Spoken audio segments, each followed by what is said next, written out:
The last day of freedom. The next week and a half of summer flies by. I help Mom walk dogs at the spa, learn new stunts with Matt, practice animation techniques with Dad, and build Carly's new burglar system. When I run into Joe Brennan at the playground, he tells me his new story about a duck that lays exploding eggs. It's not really a bad idea, and I spend a few minutes collaborating with him. And I miss Grandma's chocolate cake with coconut frosting almost as much as I miss her, which is a lot. Amy has left for college, so my parents let me accompany them on their Thursday night date.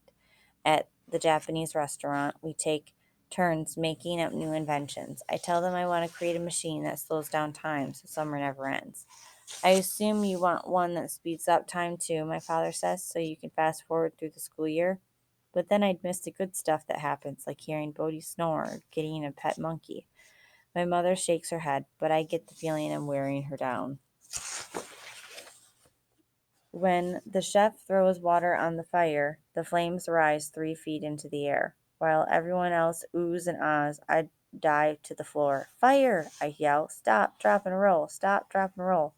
Everyone laughs except Mom and Dad. Mom uses her chopsticks to point to my seat, and Dad slumps in his chair, but for a second I detect the beginning of a smile. Your son really took those fire prevention lessons to heart, another customer tells Mom. He's our pride and joy. She gives the man a huge smile while gripping my leg under the table like a vice. I suddenly realize there are only a few days left until the first day of school, and I haven't finished the book from Miss Williams. But that doesn't stop me from bugging my parents. Let us see a movie on the way home, or asking one more time about getting a monkey. The same old grind. My mother doesn't even try to buy new school clothes for me anymore. When the day of torture finally arrives, I wear my rattiest t-shirt as a form of protest. I haven't taken off the necklace from Lauren since she gave it to me, and I wonder if the gods will send dumb messages with answers to any pop quiz. Goodbye, Bodie, buddy. I stick my face into his fur, hoping his comfy smell would get me through the day. I know I'll be counting the minutes till I see him waiting by the door for me after school.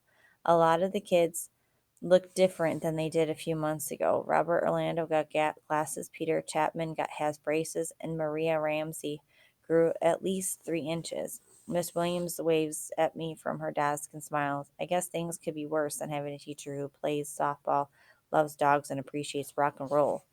After morning meeting, when can we stop having those things?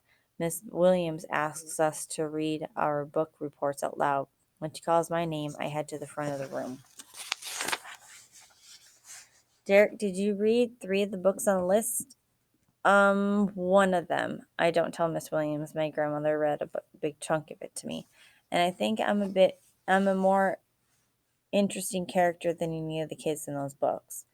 That might be hard to determine since you read only one of them. Good point.